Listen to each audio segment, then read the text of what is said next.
Opposed to making this about something that it's not. It's not just about voter ID. It's also about black who has voters access and rural people are too stupid to figure out how to register to vote. No, that's not. That is not what Democrats have been she said. making That this is argument all so along. It's offensive. crazy. That is not what she said. Are you saying they can't figure out how to vote? Let me offer the proof. Are you saying they can't figure out how to vote? Wait, did you catch that?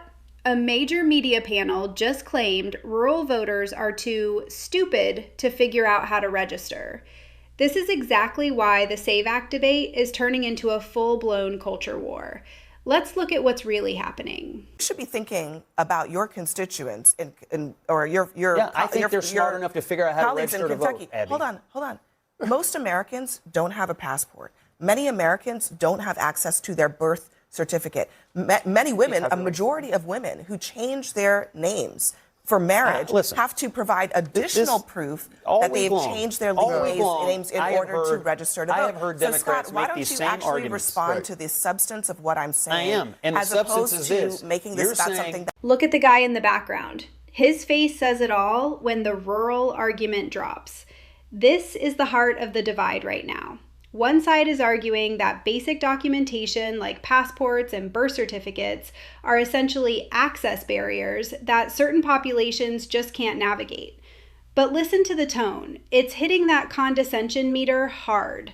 They're effectively saying that if you live in a rural area or don't have a high-end passport, you're essentially locked out of the democratic process. It's a fascinating pivot from the Jim Crow narrative to a logistics narrative. But here's the kicker. The real-world stats don't match the panic. Most of these people already have a real ID to fly or enter federal buildings, yet the panel treats it like a search for the Holy Grail. You can see the frustration on the other side of the table. They're trying to bring it back to the substance, but the conversation keeps veering into these broad, almost insulting generalizations about the American voter's intelligence. It's total high-stakes gaslighting on live television. What voting rights is he taking away from black voters? Oh, if we look at the SAVE Act? The SAVE Act, that's exactly what we're talking about. That is actually going to continue to disenfranchise overwhelmingly a lot of people of color.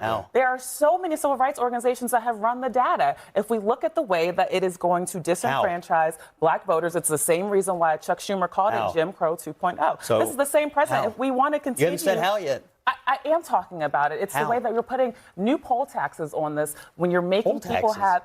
That's what we can call them now. It's kind of an idiom, right? If you want to say that people have to prove that they are citizens, that they have to prove with a voter ID, the reality is you're layering what is a constitutional right for the American people and making it harder for people to vote in this country, and it's going to disenfranchise black voters. Concern you that you're making all these claims? You've yet to lay out how it's hurting anyone, but 76% of black voters think we should show an ID to vote.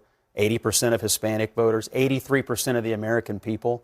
Are you saying that black voters are too dumb to know what's good for them? I mean, it sounds pretty condescending to me. Did you catch the 80-20 split mentioned here?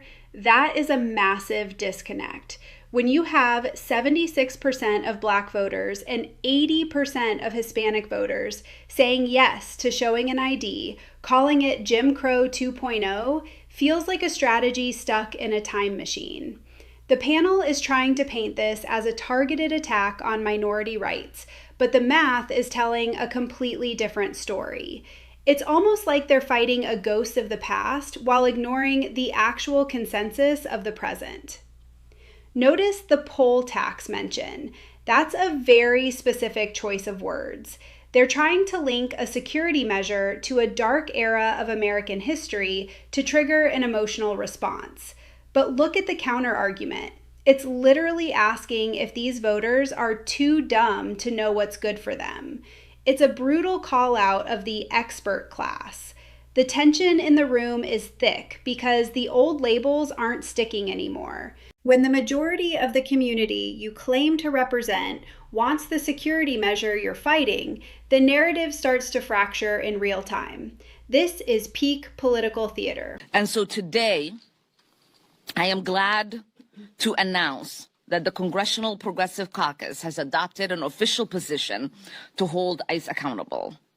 Our caucus members will oppose all funding for immigration enforcement in any appropriation bills until meaningful reforms are enacted to end militarized policing practice. This is the move that just shifted the entire landscape. The Congressional Progressive Caucus is now officially adopting a zero funding stance for ICE. This isn't just a budget debate anymore, it's a full-on ideological strike. They're essentially holding up all appropriation bills until militarized policing is ended. Think about the implications of that. While the SAVE Act is moving through the Senate, the House progressives are drawing a hard line that could partially shut down the government. It's a high-stakes game of chicken. You can hear the urgency in the announcement. They're not looking for reforms as much as they are looking for a total stop. It's interesting to see this happen right as the Senate is finally finding the votes for voter ID. It feels like a counter move to regain leverage. If they can't stop the voter bill, they'll stop the funding for the agencies that enforce the borders. It's a scorched earth strategy that's going to put moderate Democrats in an impossible position. This is how the government starts to grind to a halt when the margins are this thin. The Save America Act has passed the House. Can we count on you to support it in the Senate? I'm looking at it. The House made some significant changes. For example, you would not have to prove citizenship every time you vote.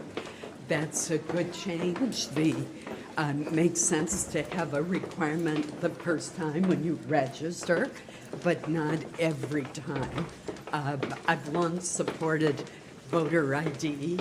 There's some issues on what are federal and what are state.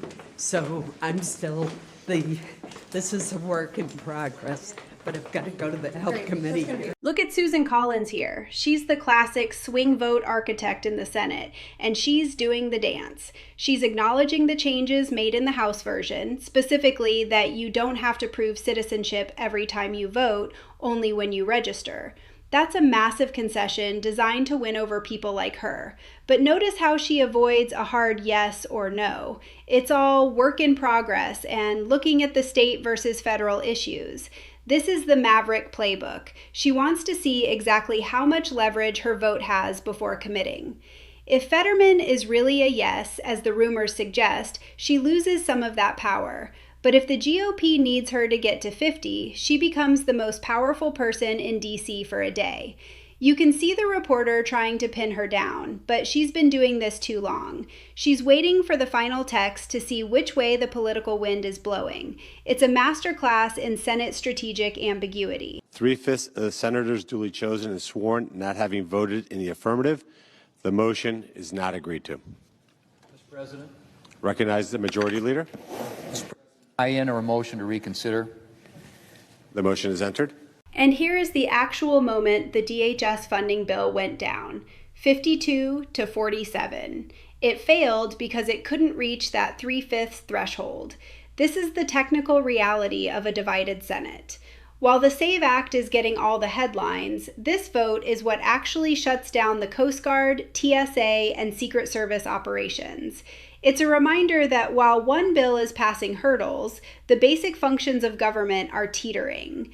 The majority leader entering a motion to reconsider is the standard procedure to keep the bill alive for a later date, but the message has been sent. The Senate is in a total gridlock. It's almost symbolic that this happened right before the voter ID momentum peaked. It shows that even if the SAVE Act gets to 51 votes, the broader funding wars are going to be brutal.